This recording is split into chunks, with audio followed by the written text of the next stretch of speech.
Special intensive revision അഥവാ തീവ്ര voter പട്ടിക പരിഷ്കരണം. വോട്ടർ പട്ടികയിൽ പേരില്ലാത്തവർക്ക് ചേരാനും ഇരട്ട വോട്ട് ഒഴിവാക്കാനും മരണപ്പെട്ടവരുടെ പേരിൽ വരെയുള്ള വ്യാജ വോട്ട് തടയാനും ലക്ഷ്യം വെച്ച് സാധാരണ നടപ്പാക്കുന്ന ഒരു പ്രക്രിയ. ഇതാണ് ഇലക്ഷൻ കമ്മീഷന്റെ വിശദീകരണം.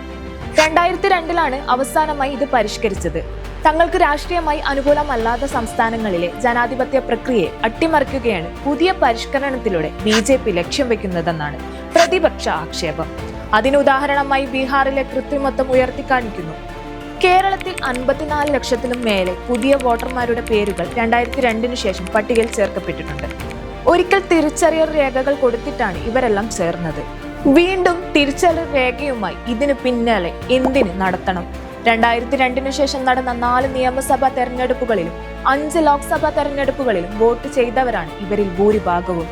തിരിച്ചറിയൽ രേഖയായി ആധാറും ഉപയോഗിക്കാമെങ്കിൽ എന്തുകൊണ്ട് വോട്ടർ പട്ടിക ആധാറുമായി ലിങ്ക് ചെയ്തുകൂടാ? അങ്ങനെ ചെയ്താൽ ഇത്തരത്തിലുള്ള തീവ്ര പരിഷ്കരണ പ്രക്രിയ എന്നേക്കുമായി അവസാനിപ്പിക്കുകയും ചെയ്യാമല്ലോ തുടങ്ങിയവയാണ് പ്രധാന വിമർശനം. പ്രതിപക്ഷം ഇതിനെ ശക്തമായി എതിർക്കും എന്ന് പ്രഖ്യാപിച്ച സ്ഥിതിക്ക് ഒന്നെങ്കിൽ അത് ലക്ഷ്യത്തിലെത്തണം. ആധാറുമായി ലിങ്ക് ചെയ്ത ആ ശാശ്വത പരിഹാരം കാണണം. അല്ലാത്ത പക്ഷം പരസ്പരം തർക്കിച്ച് സമയം കടന്നു പോവുകയും അവസാനം ധൃതി പിടിച്ച് ലക്ഷക്കണക്കിന് വരുന്ന വോട്ടർമാർ വോട്ടർ പട്ടികയിൽ പേര് ചേർക്കാൻ നെട്ടോട്ടമോടുകയും ചെയ്യുന്ന സാഹചര്യം ഉണ്ടാകുമോ എന്നത് പ്രധാന ആശങ്കയാണ്. അജണ്ടയുള്ളവർ അവരുടെ വോട്ടർമാരുടേത് പട്ടികയിൽ ഉറപ്പുവരുത്തുകയും ചെയ്തിട്ടുണ്ടാകും. അല്ലാത്തവർക്ക് വോട്ട് നിഷേധിക്കപ്പെടും. ശ്രദ്ധിച്ചില്ലെങ്കിൽ പ്രവാസികളുടെ വോട്ട് വൻതോതിൽ നഷ്ടപ്പെടാൻ ഇടയാക്കുമെന്ന കാര്യത്തിൽ അതീവ ജാഗ്രത ഉണ്ടാകണം. 1984 ശേഷം ജനിച്ച ആരുടെയും പേര് വോട്ടർ പട്ടികയിൽ ഉണ്ടാകില്ല. അവർ പുതുതായി വോട്ട് ചേർന്നതുപോലെ തന്നെ നടപടിക്രമങ്ങൾ പൂർത്തീകരിക്കണം. പ്രവാസികൾ മാത്രമല്ല, നേരത്തെ ഉണ്ടായിരുന്ന ബൂത്തിൽ നിന്ന് വോട്ടുകൾ മാറ്റിയവരെയും ഇത് പ്രതികൂലമായി ബാധിക്കും.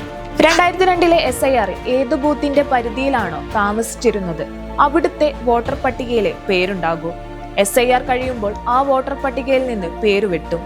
2002 മുമ്പുള്ളവർ വോട്ടർ പട്ടികയിൽ ഉണ്ടാകുമെന്ന് ധരിച്ച് അത്തരം ആളുകൾ പ്രത്യേകിച്ചൊന്നും ചെയ്യാതിരിക്കാനും സാധ്യതയുണ്ട്. ഓരോ ബൂത്തിലും മതനിരപേക്ഷ വോട്ടുകൾ ഉറപ്പുവരുത്താൻ ബന്ധപ്പെട്ട സംഘടനകൾ എല്ലാം ശ്രദ്ധിക്കുക. ഇപ്പോൾ വോട്ടർ പട്ടികയിൽ പേരില്ലാത്ത പ്രവാസികളുടെയും എൻറോൾ ചെയ്യാൻ പ്രത്യേക ശ്രദ്ധയുണ്ടാവുക. ന്യൂനപക്ഷങ്ങൾ ഒട്ടേറെ വെല്ലുവിളികൾ നേരിട്ടുകൊണ്ടിരിക്കുന്ന ഈ സാഹചര്യത്തിൽ അശ്രദ്ധ മൂലം കയ്യിലുള്ള ഏക ആയുധമായ വോട്ട് കൂടി നഷ്ടപ്പെടാതിരിക്കാനുള്ള ജാഗ്രത ഉണ്ടാവണം.